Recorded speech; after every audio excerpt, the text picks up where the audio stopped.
Mi familia se rió cuando les supliqué ayuda después de mi divorcio. 6 años después, se presentaron en mi portón y dijeron, no necesitas todo este espacio. En su lugar, nos mudaremos nosotros. Me quedé en silencio. E hice una llamada que nunca olvidarán. ¿De verdad crees que vamos a sacarte de apuros?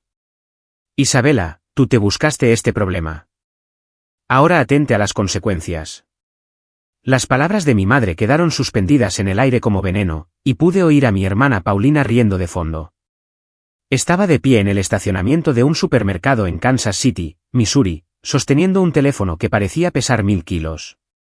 Era una fría tarde de noviembre, y acababa de pedirle ayuda a mi familia, algo que juré que nunca haría.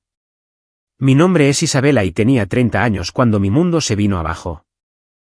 6 meses antes, mi esposo Ricardo me había abandonado, dejando atrás los papeles del divorcio y una montaña de deudas que yo no sabía que existían. Habíamos estado casados durante 5 años y pensé que estábamos construyendo una vida juntos. Resulta que Ricardo había estado construyendo algo completamente diferente, una adicción al juego que vació nuestros ahorros y llevó al límite cada tarjeta de crédito que teníamos. Cuando descubrí la verdad, Ricardo ya se había ido. Me dejó sin nada más que facturas, un apartamento de alquiler que apenas podía pagar y la ropa que llevaba puesta. Había estado trabajando como asistente administrativa en una pequeña firma de contabilidad, ganando lo suficiente para sobrevivir cuando las cosas estaban estables. Pero ahora, con las deudas de Ricardo a mi nombre y sin una red de seguridad, me estaba ahogando. Por eso llamé a mi madre. Mamá, no estoy pidiendo mucho, dije, tratando de mantener la voz firme. Solo lo suficiente para ayudarme a pasar los próximos meses hasta que pueda resolver las cosas. Te lo devolveré. Lo prometo. Isabela, ya hemos hecho suficiente por ti, respondió mi madre, su tono cortante y despectivo. Pagamos tu boda, ¿recuerdas? Fueron $20,000 que nunca volveremos a ver. ¿Y ahora quieres más? Sentí que se me revolvía el estómago. La boda había sido idea de ellos. El gran salón, las flores caras, el fotógrafo que cobraba más que mi alquiler mensual. Yo había querido algo pequeño, pero mi madre insistió en que tenía que ser perfecto. ¿Perfecto para quién?, me preguntaba ahora. Eso fue diferente, dije en voz baja. Esto es una emergencia. Ricardo me dejó sin nada. Entonces quizás deberías haber sido más inteligente al elegir con quién te casabas, espetó mi madre. No somos un banco, Isabela. Necesitas aprender a valerte por ti misma. De fondo, oí la voz de Paulina de nuevo, burlona y cruel. Dile que consiga un segundo trabajo. O tal vez debería haber pensado en eso antes de dejar que Ricardo la pisoteara. Mi hermana siempre había sido así. Al crecer, Paulina era la niña dorada. Más bonita, más inteligente, más exitosa a los ojos de nuestros padres. Se había casado con un hombre rico llamado Mauricio, un desarrollador inmobiliario que la consentía con vacaciones y bolsos de diseñador. Paulina nunca había tenido dificultades en su vida, y le encantaba recordármelo. Tengo que irme, dijo mi madre abruptamente. Estamos a punto de sentarnos a cenar. Buena suerte, Isabela. Espero que lo resuelvas. La línea se cortó, y me quedé allí en el frío, mirando mi teléfono. Sentí que las lágrimas asomaban a mis ojos, pero me negué a dejarlas caer. Había pedido ayuda y se habían reído de mí. Mi propia familia me había dado la espalda cuando más los necesitaba. Esa noche, me senté en mi pequeño apartamento y tomé una decisión. Sobreviviría a esto, y lo haría por mi cuenta. No necesitaba el dinero de mi madre ni la compasión de Paulina. Reconstruiría mi vida desde cero, y un día se arrepentirían de haber dudado de mí. Empecé por tomar un segundo trabajo, como mesera en un restaurante los fines de semana. El trabajo era agotador, pero las propinas me ayudaron a mantenerme a flote. También me inscribí en cursos en línea para mejorar mis habilidades, con la esperanza de conseguir un trabajo mejor pagado. Cada dólar extra que ganaba lo destinaba a pagar las deudas de Ricardo y a ahorrar para un futuro que aún no podía ver, pero al que me negaba a renunciar. Durante esos primeros meses, aprendí lo que significaba estar verdaderamente sola. Mis amigos se habían alejado después del divorcio, ya sea porque se pusieron del lado de Ricardo o porque no sabían cómo manejar mi situación. Mi familia había dejado claro que no querían saber nada de mí. Así que me sumergí en el trabajo y la supervivencia, un día a la vez. Pero incluso en esos momentos oscuros, sentí que algo se agitaba dentro de mí, una determinación silenciosa que se negaba a extinguirse. No solo iba a sobrevivir. Iba a prosperar. Y cuando lo hiciera, me aseguraría de que mi familia viera exactamente lo que habían desechado.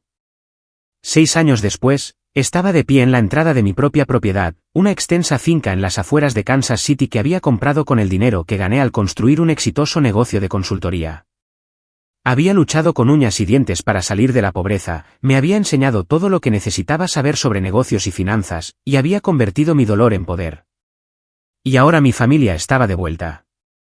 Estaban parados en mi puerta, pidiendo algo que no tenían derecho a pedir. Pero esta vez, yo no era la mujer desesperada que suplicaba ayuda. Esta vez, yo tenía todas las cartas a mi favor. Los años entre los 30 y los 36 habían sido un torbellino de trabajo duro, sacrificio y enfoque implacable. Después de esa llamada con mi madre, me hice una promesa a mí misma. Nunca más le pediría ayuda a nadie. En cambio, me convertiría en el tipo de persona que no la necesitaba. Al principio, el progreso fue lento. Entre mi trabajo administrativo y los turnos de mesera, apenas tenía tiempo para dormir. Pero usé cada momento libre para educarme. Leí libros sobre negocios, vi tutoriales sobre marketing y estudié a emprendedores exitosos que habían empezado sin nada. Me obsesioné con la idea de crear algo propio, algo que nadie pudiera quitarme. Una noche, mientras buscaba ofertas de trabajo, me topé con una oportunidad que lo cambió todo. Una pequeña startup buscaba a alguien para ayudarles a organizar sus finanzas y optimizar sus operaciones. El sueldo no era excelente, pero estaban dispuestos a enseñarme los entresijos de dirigir un negocio. Apliqué de inmediato y, para mi sorpresa, me contrataron. Trabajar en la startup fue como intentar beber de una manguera de incendios. Aprendí sobre presupuestos, gestión de clientes, negociaciones de contratos y escalamiento de operaciones. La dueña, una mujer llamada Patricia, vio potencial en mí y me dio más responsabilidad de la que probablemente merecía en ese momento. Me enseñó a pensar estratégicamente, a anticipar problemas antes de que ocurrieran y a convertir un negocio en dificultades en uno rentable. En 2 años, la empresa había triplicado sus ingresos y yo me había convertido en la mano derecha de Patricia. Ella me atribuyó gran parte del éxito, y cuando decidió jubilarse, me ofreció venderme una participación en la empresa. No tenía el dinero por adelantado, pero Patricia creyó en mí lo suficiente como para establecer un plan de pagos. Era un riesgo, pero estaba dispuesta a correrlo. Esa decisión cambió mi vida. Para cuando cumplí 33 años, le había comprado toda su parte a Patricia y había rebautizado la empresa con mi propio nombre. Cambié nuestro enfoque a la consultoría, ayudando a pequeñas empresas a optimizar sus operaciones y aumentar su rentabilidad. El trabajo era exigente, pero me encantaba. Por primera vez en mi vida, sentí que tenía el control. El negocio creció más rápido de lo que jamás imaginé. Los clientes recomendaban a sus amigos y pronto estaba contratando empleados para satisfacer la demanda. Me mudé de mi estrecho apartamento a una casa modesta. Luego, a medida que el negocio continuaba expandiéndose, me mudé de nuevo, esta vez a una propiedad que parecía demasiado buena para ser verdad. Era una finca de 4 acres en las afueras de Kansas City, rodeada de árboles y privacidad. La casa en sí era hermosa, moderna pero cálida, con grandes ventanales que dejaban entrar la luz natural y una cocina que solo había soñado tener. Había una casa de huéspedes en la propiedad, una piscina e incluso un pequeño jardín donde podía cultivar verduras. Cuando firmé los papeles, me senté en mi nueva sala de estar y lloré. No porque estuviera triste, sino porque no podía creer lo lejos que había llegado. 6 años antes, le había suplicado a mi madre unos cientos de dólares.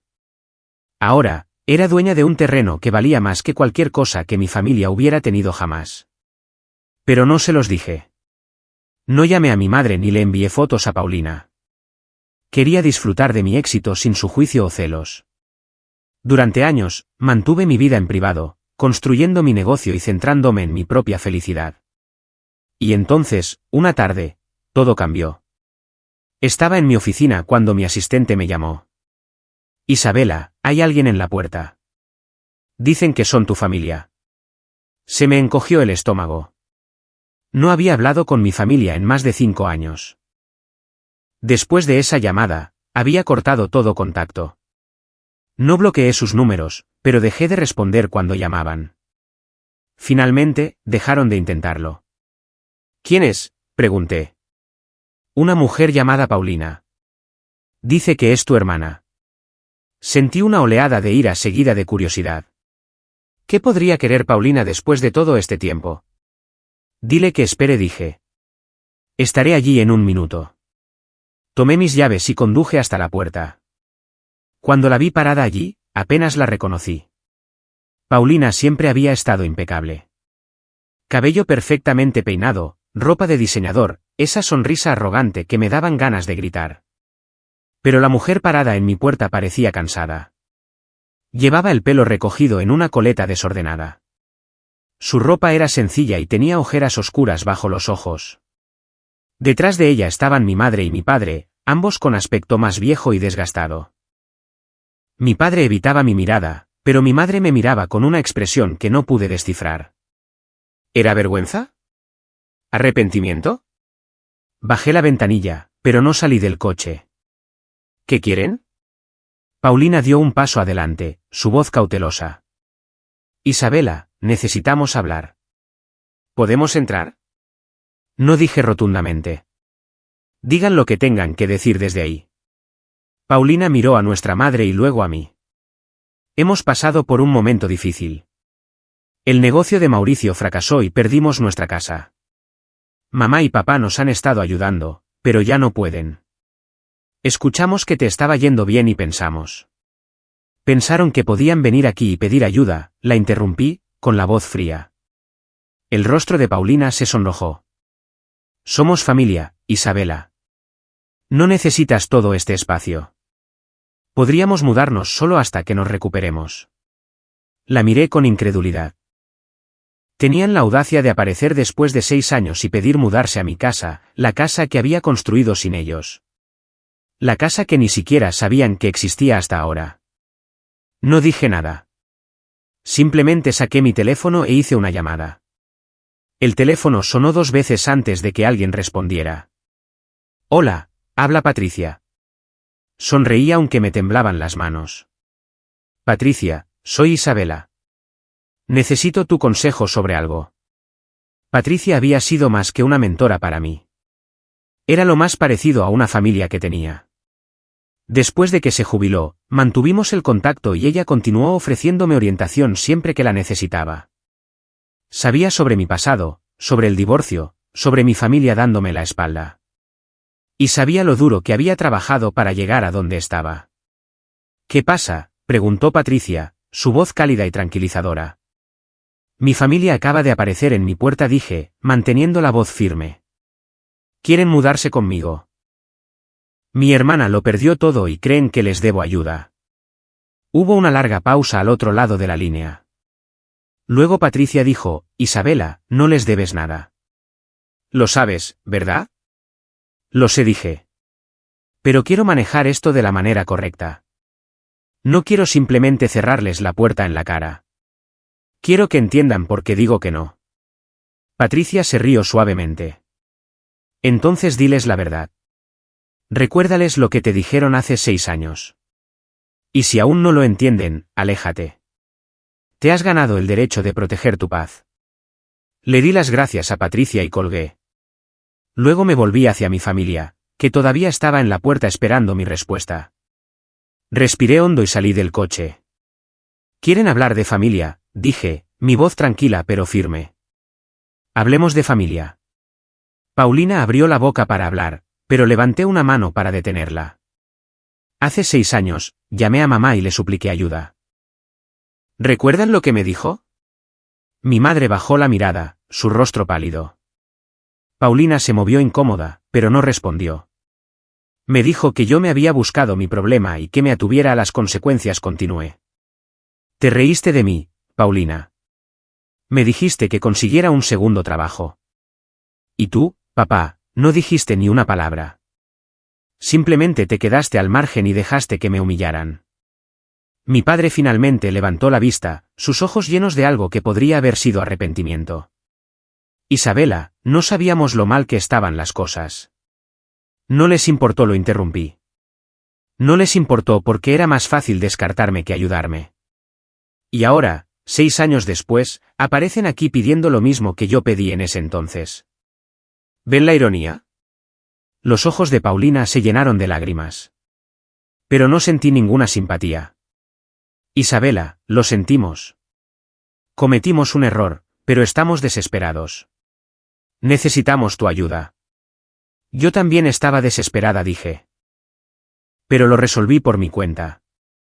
Tuve 2 trabajos, volví a estudiar y construí un negocio desde la nada. No tenía a nadie en quien apoyarme y no tenía una red de seguridad.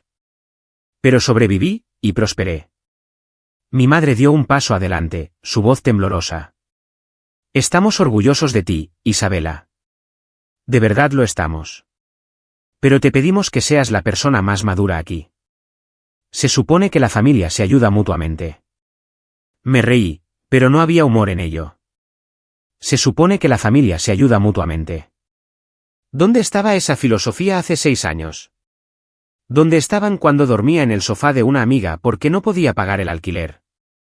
¿Dónde estaban cuando comía cereal para cenar porque no tenía dinero para la compra? Nadie respondió. Les diré dónde estaban, dije. Estaban sentados en sus cómodas casas, juzgándome por mis errores y felicitándose por no estar en mi lugar. Bueno, ¿adivinen qué? Ahora lo están. Paulina se secó los ojos y dio un paso atrás. ¿Así que eso es todo? ¿Simplemente nos vas a rechazar? Sí, dije simplemente. Voy a rechazarlos porque no les debo nada. Tuvieron su oportunidad de estar ahí para mí y eligieron no hacerlo. Ahora yo elijo no estar ahí para ustedes. Mi padre finalmente habló, su voz tranquila. ¿Qué se supone que hagamos, Isabela? Lo mismo que hice yo, dije. Resuélvanlo. Consigan un segundo trabajo. Reduzcan sus gastos. Hagan lo que sea necesario. Sobrevivirán, igual que yo. Me di la vuelta para volver a mi coche, pero mi madre me llamó. Isabela, por favor, no hagas esto. Somos familia. Me detuve y la miré. La familia no se ríe de ti cuando te estás ahogando. La familia no te da la espalda cuando más los necesitas. Me enseñaron esa lección hace 6 años, y nunca la he olvidado. Sin otra palabra, subí a mi coche y conduje de regreso a la casa. No miré por el espejo retrovisor. No quería ver sus caras ni escuchar sus súplicas. Había dicho lo que necesitaba decir, y ahora todo había terminado. Cuando entré, me serví una copa de vino y me senté en mi sala de estar. La casa estaba en silencio, y por un momento, sentí una extraña mezcla de emociones. Parte de mí se sentía culpable por haberlo rechazado. Pero una parte más grande de mí se sentía aliviada. Aliviada de haberme defendido finalmente. Aliviada de no haber dejado que me manipularan con la culpa para hacer algo que no quería. Pensé en la mujer que solía ser. La que suplicaba ayuda y lloraba hasta quedarse dormida. Esa mujer se había ido. En su lugar había alguien más fuerte. Alguien que había aprendido por las malas que la única persona en la que puedes confiar es en ti misma.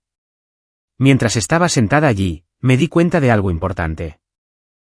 Mi familia no había venido a mi puerta porque me amaran o porque quisieran reconectar. Vinieron porque necesitaban algo de mí. Y cuando dije que no, se irían tan fácilmente como lo habían hecho hace 6 años. Pero esta vez, no me importaba. Había construido una vida de la que estaba orgullosa. Y no iba a permitir que nadie me la quitara. Ni siquiera las personas que se suponía que debían amarme incondicionalmente. A la mañana siguiente, me desperté sintiéndome más ligera de lo que me había sentido en años. Por primera vez desde que mi familia había reaparecido, sentí que podía respirar. Había dicho lo que tenía que decir y me había mantenido firme. Ese debería haber sido el final. Pero, por supuesto, no lo fue.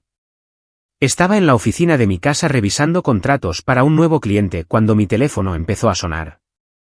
La primera llamada era de un número que no reconocí. La ignoré. Luego entró otra llamada, y otra. Para cuando llegó la quinta llamada, me di cuenta de que algo estaba pasando. Contesté la siguiente, manteniendo mi voz profesional. Habla Isabela. Hola, ¿es esta la Isabela dueña del negocio de consultoría?, preguntó una mujer, su tono inseguro. Sí, soy yo. ¿En qué puedo ayudarla? La llamo del Kansas City Journal. Recibimos un soplo de que recientemente rechazó a sus familiares que estaban en dificultades financieras. ¿Es eso cierto? Se me revolvió el estómago. Lo siento, ¿qué? Estamos haciendo un reportaje sobre empresarios exitosos y sus relaciones con familiares que tienen problemas. Su nombre surgió. ¿Le gustaría hacer algún comentario? Sentí que el calor me subía a la cara. Sin comentarios dije y colgué inmediatamente. En cuestión de minutos, mi teléfono se inundó de llamadas de reporteros, blogueros e incluso algunas estaciones de televisión locales. Apagué el teléfono y me senté en un silencio atónito. ¿Cómo había pasado esto? ¿Cómo se había convertido mi asunto familiar privado en conocimiento público? La respuesta llegó una hora después, cuando mi asistente me reenvió un enlace a una publicación en redes sociales. Era de Paulina. La publicación mostraba una foto de mi puerta, la misma donde habíamos estado el día anterior.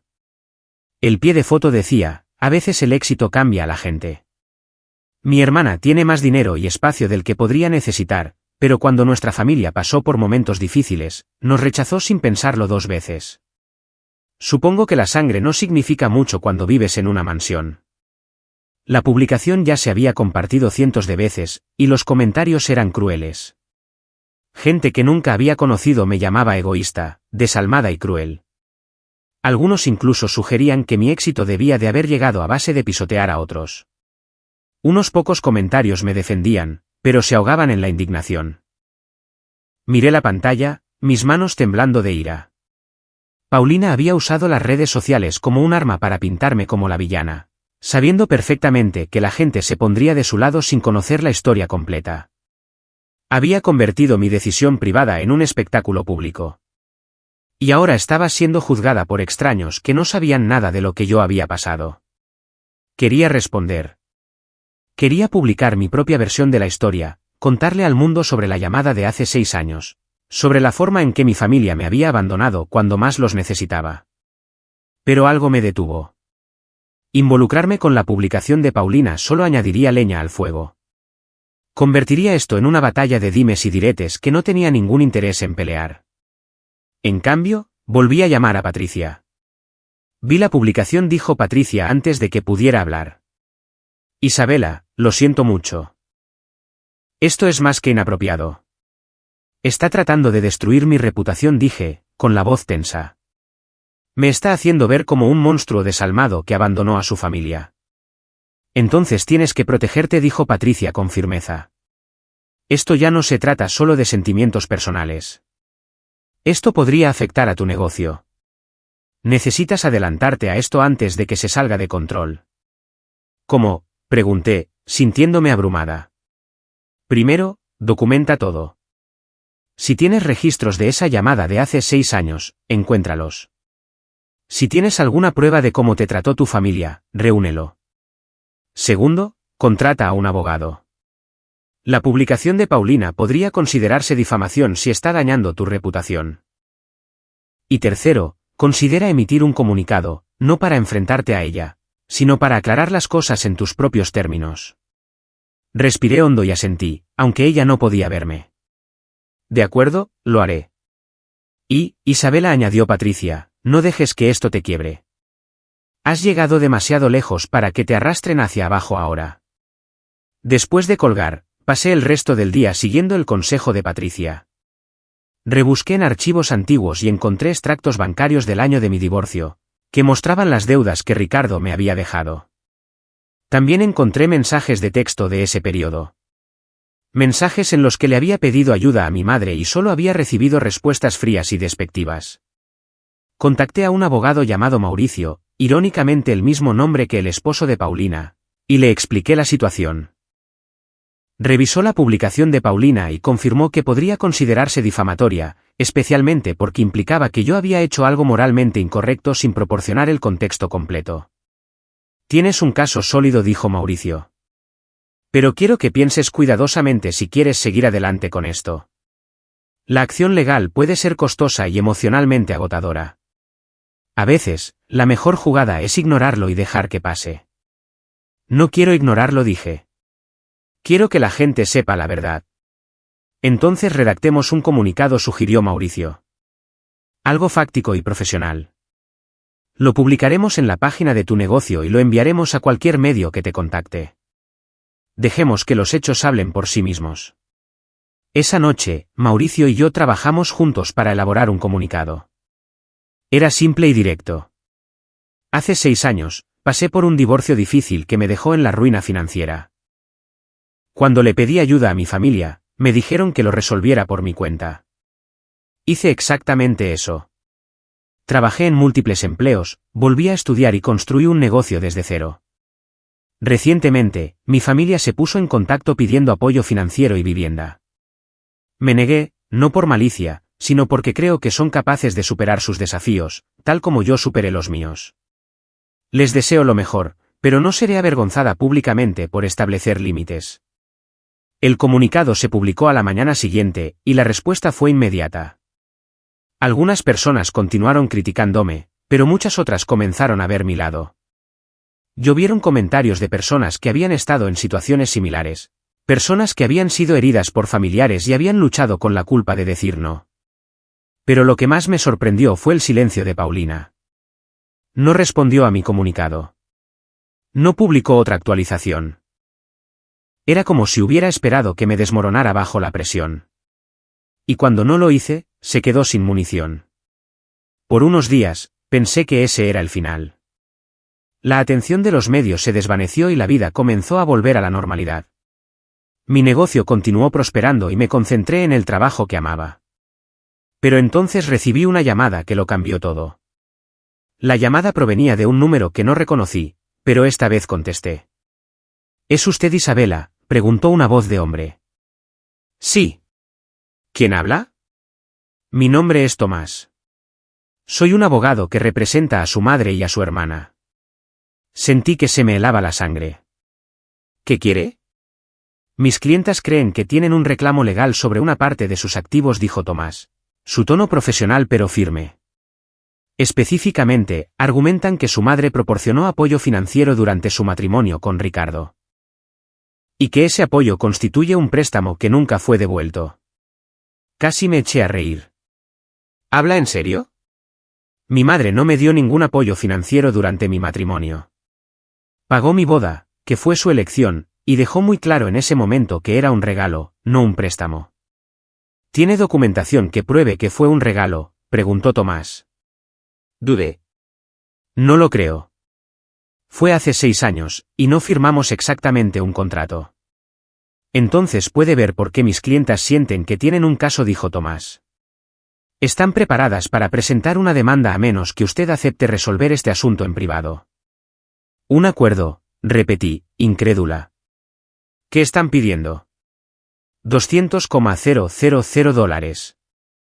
Creen que esa cantidad refleja el apoyo financiero que proporcionaron, más los intereses. Sentí como si me hubieran dado un puñetazo en el estómago. $200,000. Eso era más de lo que mi madre había gastado en mi boda, y ambas lo sabíamos. No se trataba de devolver un préstamo. Se trataba de castigarme por decir que no. Dígale a sus clientas que sigan adelante y presenten la demanda, dije, mi voz temblando de ira, porque no les voy a dar ni un solo centavo. Colgué antes de que Tomás pudiera responder. Mis manos temblaban y sentí lágrimas de frustración en mis ojos. ¿Cómo podían hacer esto? ¿Cómo podían retorcer algo que había sucedido hace 6 años en un arma legal? Llamé a Mauricio de inmediato y le conté lo que había pasado. Escuchó atentamente y luego dijo, Isabela, esto es una extorsión. Esperan que les pagues solo para que esto desaparezca. Pero si te mantienes firme, no creo que tengan un caso sólido. ¿Y si presentan la demanda?, pregunté. Entonces lucharemos, dijo Mauricio. Argumentaremos que los gastos de la boda fueron un regalo, no un préstamo. También mencionaremos el hecho de que tu madre te dijo explícitamente que no te ayudaría durante tu divorcio. Eso contradice la idea de que actuaba como tu prestamista. No puedo creer que llegarían tan lejos, dije en voz baja. Lamentablemente, la desesperación hace que la gente haga cosas terribles, respondió Mauricio.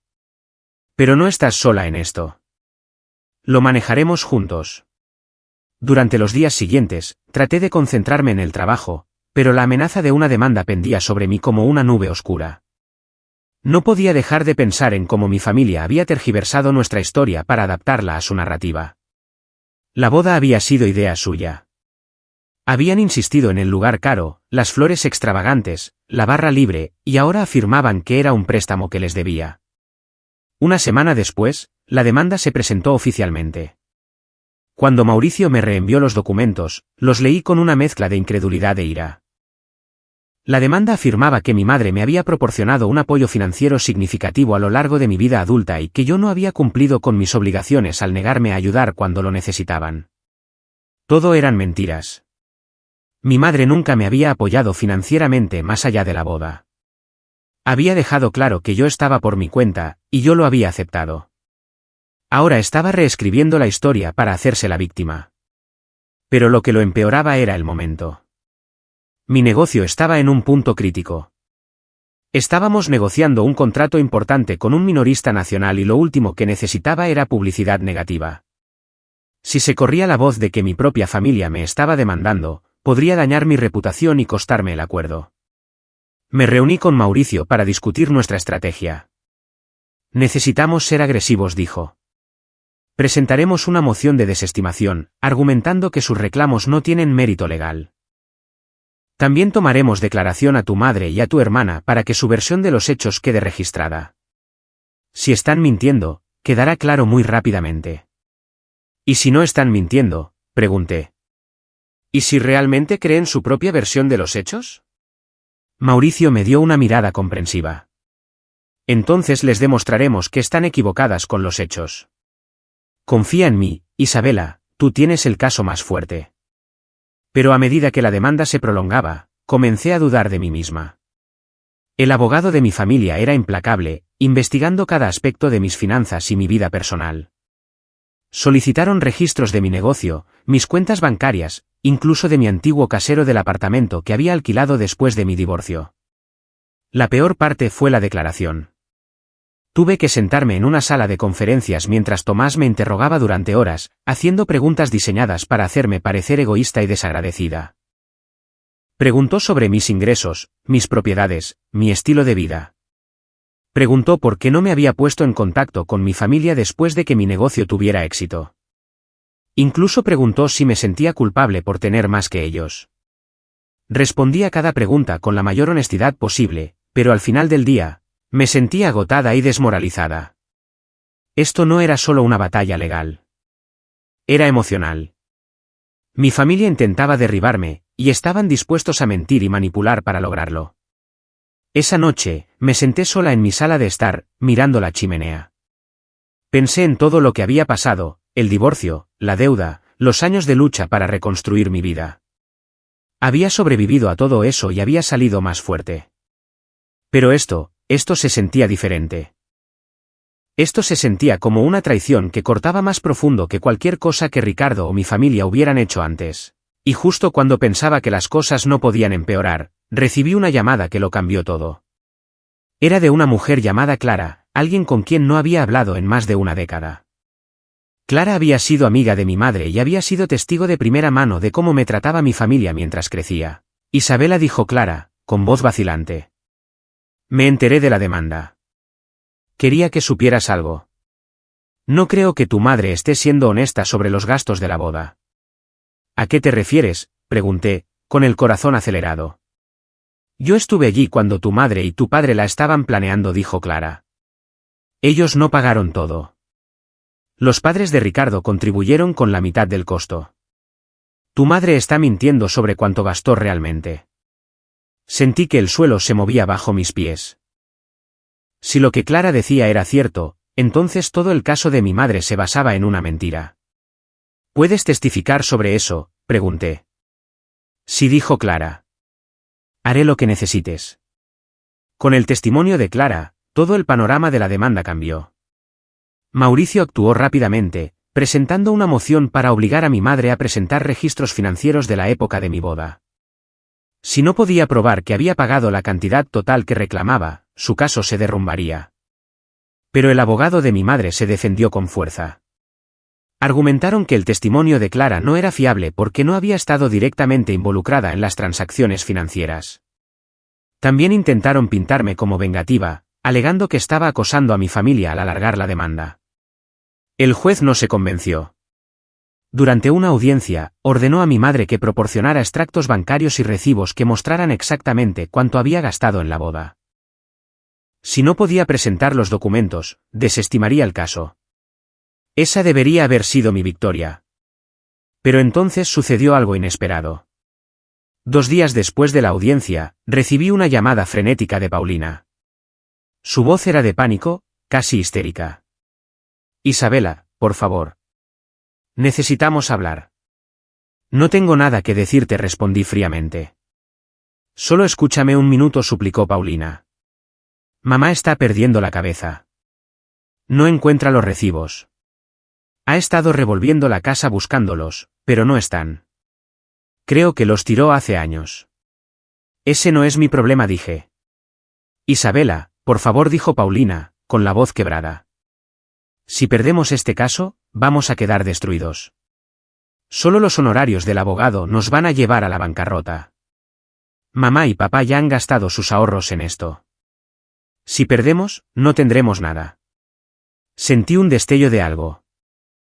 Lástima, tal vez, o satisfacción, pero lo reprimí. Deberían haber pensado en eso antes de presentar una demanda frívola. Sé que hemos sido horribles contigo, dijo Paulina, sollozando ahora. Sé que no merecemos tu perdón, pero por favor, retira el caso. Nosotros retiraremos el nuestro también. Te dejaremos en paz para siempre. Simplemente no nos hagas pasar por esto. ¿Por qué debería hacerlo?, pregunté. Ustedes me atacaron, Paulina.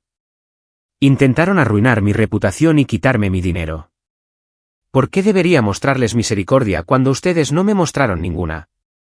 Porque somos familia, susurró Paulina. Me reí amargamente. La familia no se demanda mutuamente. La familia no miente sobre el apoyo financiero. La familia no se arrastra por el barro por dinero. Dejaron de ser mi familia hace mucho tiempo. Colgué y esta vez bloqueé el número de Paulina. No quería saber más de ella. No quería saber de ninguno de ellos. Una semana después, llegó la fecha del juicio. Mauricio y yo nos sentamos a un lado de la sala, y mi madre, mi padre y Paulina se sentaron al otro con su abogado. Mi madre parecía pálida y demacrada, sus manos temblando mientras agarraba una carpeta de documentos incompletos. El juez revisó las pruebas, o la falta de ellas, y luego se dirigió a mi madre. ¿Tiene pruebas de los gastos que reclama? Mi madre dudó. Señoría, sé que pagué la boda. Recuerdo haber escrito los cheques, pero no encuentro los recibos. Eso no es suficiente, dijo el juez. Sin documentación, no tengo forma de verificar sus afirmaciones. Además, el testimonio de la señorita Clara indica que los gastos se dividieron entre ambas familias. Basándome en las pruebas presentadas, desestimo este caso. La demandante será responsable de todos los costos judiciales y los honorarios de los abogados. El rostro de mi madre se desmoronó. Mi padre se cubrió la cara con las manos. Paulina simplemente me miró. Sus ojos estaban llenos de odio. Pero yo no sentí nada. Ni satisfacción, ni alivio, ni alegría, solo vacío. Cuando salimos del juzgado, Mauricio se volvió hacia mí y sonrió. Ganaste, Isabela. Se acabó. No se siente como una victoria, dije en voz baja. Eso es porque eres una buena persona, respondió Mauricio. Pero no dejes que la culpa te haga pensar que tomaste la decisión equivocada. Te defendiste y ganaste. Asentí, pero no podía quitarme la sensación de que algo aún no había terminado. Mi familia había intentado destruirme y yo había contraatacado. Pero, ¿a qué costo? Esa noche, me senté sola en mi casa y pensé en los últimos 6 años. Había construido una vida de la que estaba orgullosa, pero también había perdido algo en el camino. Mi familia, mi sentido de pertenencia, la esperanza de que las cosas pudieran repararse alguna vez. Y entonces, justo cuando comenzaba a aceptar que realmente había terminado, recibí un último mensaje. Era un correo electrónico de mi padre. El asunto decía: lo siento. Dudé antes de abrirlo.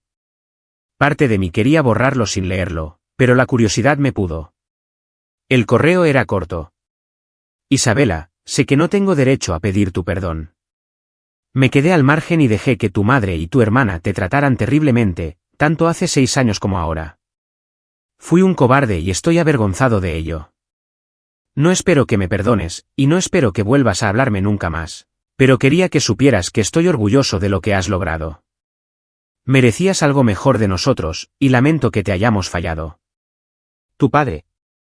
Leí el correo 3 veces, cada vez sintiendo una emoción diferente. Ira, tristeza, confusión. Mi padre nunca me había defendido. Había visto cómo mi madre y mi hermana me destrozaban, y no había dicho nada. Y ahora, después de todo, quería disculparse. Pensé en responder. Pensé en decirle exactamente cuánto me había dolido su silencio, cómo su negativa a defenderme había moldeado a la persona en la que me convertí. Pero al final, no lo hice. Cerré el correo y lo moví a una carpeta que probablemente nunca volvería a abrir. Algunas heridas son demasiado profundas para sanar, y algunas disculpas llegan demasiado tarde para importar. Pero mientras estaba sentada allí en la quietud de mi hogar, me di cuenta de algo importante. No necesitaba la disculpa de mi padre. No necesitaba el arrepentimiento de mi madre ni las lágrimas de Paulina. Ya había ganado la única batalla que importaba, la batalla por mi propia paz mental. Habían intentado quebrarme y habían fracasado. Había construido una vida sin ellos, y continuaría viviéndola en mis propios términos. Por primera vez en semanas, sentí que el peso se levantaba de mis hombros. La demanda había terminado. Mi familia se había ido. Y finalmente era verdaderamente libre. 3 meses después de que se desestimara la demanda, recibí una visita inesperada en mi oficina. Mi asistente me llamó durante una reunión con un nuevo cliente. Isabela, hay alguien aquí para verte. Dice que es urgente. Se llama Clara. Me disculpé y fui al vestíbulo donde Clara esperaba. Parecía preocupada, sus manos entrelazadas con fuerza en su regazo. Clara, ¿qué pasa?, pregunté, llevándola a mi oficina privada. Se sentó y respiró hondo. Necesito decirte algo. Después del juicio, tu madre vino a verme. Estaba furiosa de que testificara en su contra. Me dijo que había arruinado su vida y que nunca me perdonaría. Lamento que te haya involucrado en esto, dije. No es por eso que estoy aquí, continuó Clara. Hace unas semanas, me encontré con Paulina en el supermercado. Se veía terrible, agotada, estresada. Empezó a hablar conmigo, y creo que estaba desesperada porque alguien la escuchara. Me dijo algo que creo que necesitas saber. Me incliné hacia adelante. ¿Qué dijo? Me dijo que tu madre nunca planeó usar el dinero de la demanda para sus deudas, dijo Clara. Paulina dijo que toda la demanda era para castigarte. Tu madre se sintió humillada cuando publicaste ese comunicado en línea y quería hacerte sufrir.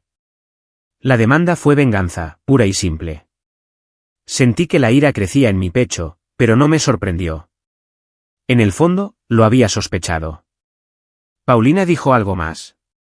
Sí, dijo Clara. Me dijo que Mauricio, su esposo, en realidad no perdió su negocio por las condiciones del mercado. Lo perdió porque estaba malversando dinero de sus clientes. Está bajo investigación. Y Paulina está aterrorizada de que vayan a perderlo todo. Dijo que se arrepiente de haber seguido el plan de tu madre porque ahora están en una posición aún peor que antes. Me recosté en mi silla, procesando esta información. El colapso financiero de mi familia no fue solo mala suerte. Fue el resultado de sus propias malas decisiones y comportamiento ilegal. Y en lugar de asumir la responsabilidad, habían intentado arrastrarme con ellos. Gracias por decírmelo, le dije a Clara. Se levantó para irse, luego dudó. Isabela, sé que no es de mi incumbencia, pero creo que deberías saber que tu madre sigue hablando de ti. Le dice a cualquiera que quiera escuchar que eres una hija egoísta que abandonó a su familia. Está tratando de poner a la gente en tu contra. Que lo haga, dije con calma. La gente que importa sabe la verdad. Después de que Clara se fue, me senté sola en mi oficina y pensé en lo que me había dicho. Mi madre todavía intentaba destruir mi reputación. Incluso después de perder la demanda, no podía aceptar que yo hubiera seguido adelante sin ella. Pero me di cuenta de algo importante en ese momento. La opinión de mi madre sobre mí ya no importaba. Durante años, había llevado el peso de su desaprobación. Siempre preguntándome si era lo suficientemente buena, siempre tratando de demostrar mi valía. Pero ahora, estaba libre de esa carga. No necesitaba su aprobación. No necesitaba su amor. Había construido una vida de la que estaba orgullosa, y nada de lo que dijera podría quitármelo. Esa tarde, recibí otra llamada inesperada. Esta vez era de una periodista llamada Jessica, que había estado siguiendo mi historia desde la publicación en las redes sociales. Isabela, estoy escribiendo un artículo sobre el distanciamiento familiar y la independencia financiera. Me encantaría entrevistarte sobre tu experiencia.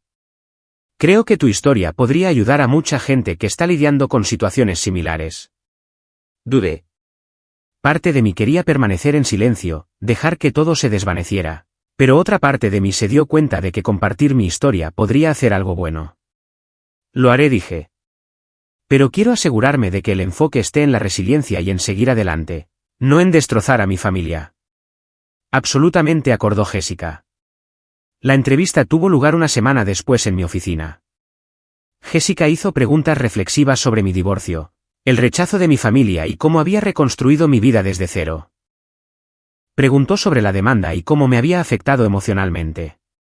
La parte más difícil no fue la batalla legal, le dije. Fue darme cuenta de que las personas que se suponía que debían amarme incondicionalmente estaban dispuestas a destruirme por dinero. Esa fue la verdadera traición. ¿Cómo encontraste la fuerza para seguir adelante?, preguntó Jessica. Dejé de esperar permiso para ser feliz, dije. Dejé de esperar que mi familia validara mis decisiones o mi éxito. Me di cuenta de que la única persona que podía darme paz era yo misma. El artículo se publicó 2 semanas después y la respuesta fue abrumadora. Recibí mensajes de cientos de personas que habían pasado por situaciones similares, personas que habían sido rechazadas por sus familias, personas que habían sido demandadas por parientes, personas a las que les habían dicho que no eran lo suficientemente buenas. Muchos de ellos me agradecieron por hablar. Dijeron que mi historia les daba la esperanza de que podían sobrevivir a su propio trauma familiar y construir algo mejor. Pero el mensaje que más me afectó vino de una mujer llamada Jimena. Escribió: gracias por mostrarme que está bien alejarse. He estado apoyando a mi familia financieramente durante años, y me tratan terriblemente. Tu historia me dio el coraje para decir no. Finalmente me estoy poniendo a mí misma en primer lugar. Al leer ese mensaje, me di cuenta de que mi dolor tenía un propósito. Al compartir mi historia, había ayudado a otra persona a encontrar su fuerza. 6 meses después de la publicación del artículo, me invitaron a hablar en una conferencia para mujeres emprendedoras. El evento se llevó a cabo en el centro de Kansas City, y el salón de baile estaba lleno de mujeres ambiciosas y decididas que habían superado sus propios obstáculos para construir negocios exitosos. Mientras estaba detrás del escenario esperando mi turno para hablar, me sentí nerviosa pero emocionada. Este era un nuevo capítulo para mí, uno en el que no solo estaba sobreviviendo, sino prosperando. No solo estaba reconstruyendo mi vida. Estaba inspirando a otras a reconstruir las suyas. Cuando subí al escenario, el público aplaudió. Miré el mar de rostros y vi a tantas mujeres que me recordaban a mí misma. Mujeres a las que les habían dicho que no podían tener éxito. Mujeres que habían sido subestimadas. Mujeres que habían demostrado que todos estaban equivocados. Comencé mi discurso contándoles sobre la llamada de hace 6 años. Aquella en la que mi madre se había reído de mi desesperación. Les conté sobre tener 2 trabajos, volver a estudiar y comenzar mi negocio con nada más que determinación y un portátil prestado. Las personas que dudaron de mí pensaron que fracasaría, dije. Pensaron que era débil, incapaz y destinada a la mediocridad. Pero les demostré que estaban equivocados. No porque quisiera venganza, sino porque quería demostrarme algo a mí misma, que valía más que su juicio. El público estaba en silencio, pendiente de cada palabra. Cuando mi familia regresó pidiendo ayuda, tuve una elección, continué. Podría haber sido la persona más madura y haberlos dejado mudarse. Podría haberles escrito un cheque y haber comprado su silencio, pero no lo hice. Porque a veces, lo más poderoso que puedes hacer es decir no. A veces, proteger tu paz es más importante que mantener la paz. El aplauso fue atronador. Después de mi discurso, docenas de mujeres se me acercaron, compartiendo sus propias historias de rechazo familiar y resiliencia. Algunas de ellas lloraron mientras me agradecían por darles permiso para priorizarse a sí mismas. Una mujer, dueña de un negocio llamada Patricia, no la Patricia que había sido mi mentora, sino otra Patricia, me dijo que sus padres la habían repudiado cuando se negó a darles dinero para una empresa fallida. Me sentí tan culpable, dijo. Pero escuchar tu historia me hizo darme cuenta de que no hice nada malo. Ellos sí. Mientras conducía a casa esa noche, sentí una sensación de plenitud que nunca antes había experimentado. Mi dolor se había transformado en propósito. Mi historia estaba ayudando a otros a encontrar su propia fuerza. Pero el universo aún no había terminado conmigo. Una semana después, recibí una carta por correo.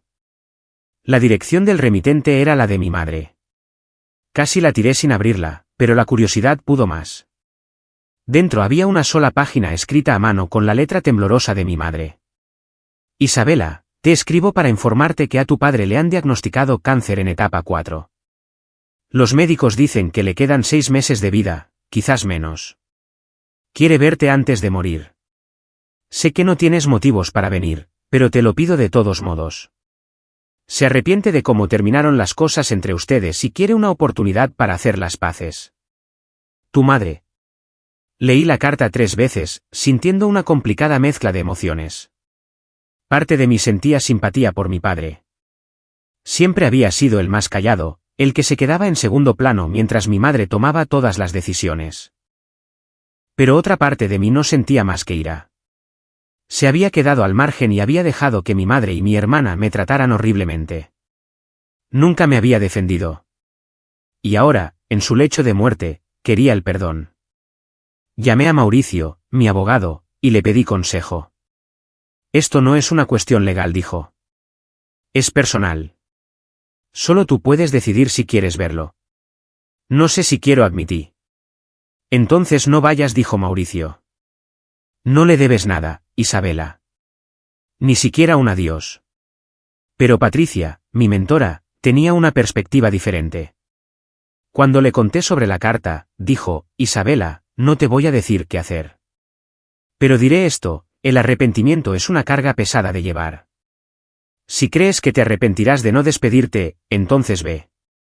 Pero si crees que verlo solo reabrirá viejas heridas, entonces mantente alejada. De cualquier manera, toma la decisión que proteja tu paz. Lo pensé durante días. Imaginé entrar en la casa de mis padres, ver a mi padre en una cama de hospital, oír a mi madre rondando cerca con su mirada crítica. Imaginé lo que le diría, lo que él me diría a mí. Y entonces me di cuenta de algo importante. No necesitaba un cierre por parte de mi padre. Ya había encontrado el cierre por mi cuenta. Escribí una breve respuesta y la envié por correo. Te deseo paz en tus últimos días, pero no iré a visitarte. Tuviste años para arreglar las cosas, y elegiste no hacerlo. He seguido adelante, y espero que encuentres una manera de hacer las paces con tus decisiones. Isabela. Fue honesta, directa y final. Y cuando la dejé en el buzón, no sentí culpa, solo alivio. 2 meses después, recibí una llamada de Paulina. Casi no contesté, pero algo me dijo que debía hacerlo. Isabela, papá murió anoche, dijo, con la voz hueca. Siento tu pérdida, respondí, mi tono neutral. Habrá un funeral el sábado. Quería hacértelo saber por si quieres venir. No estaré allí, dije. Hubo una larga pausa. Luego Paulina dijo en voz baja, entiendo. Solo pensé que deberías saberlo. Gracias por decírmelo, dije y colgué. No lloré. No me sentí triste. No sentí nada. Y eso me sorprendió. Había pasado tantos años enfadada con mi padre por su silencio, por su incapacidad para protegerme. Pero ahora que se había ido, solo sentía vacío. Unos días después del funeral, Clara me llamó de nuevo. Fui al servicio, dijo. Pensé que querrías saber qué pasó. Te escucho, dije. Fue pequeño, solo tu madre, Paulina y algunos parientes lejanos. Tu madre dio un panegírico y habló de lo buen hombre que era tu padre. No te mencionó ni una vez, Isabela. Fue como si no existieras. No me sorprendió. ¿Cómo se veía Paulina? Perdida, dijo Clara. Lloró todo el tiempo. Y después del servicio, la oí a ella y a tu madre discutiendo. Paulina decía algo sobre no poder pagar los gastos del funeral. Tu madre le gritó y le dijo que era culpa de Paulina por casarse con un criminal. Mauricio, pregunté. Sí. Aparentemente, fue acusado formalmente de malversación la semana pasada.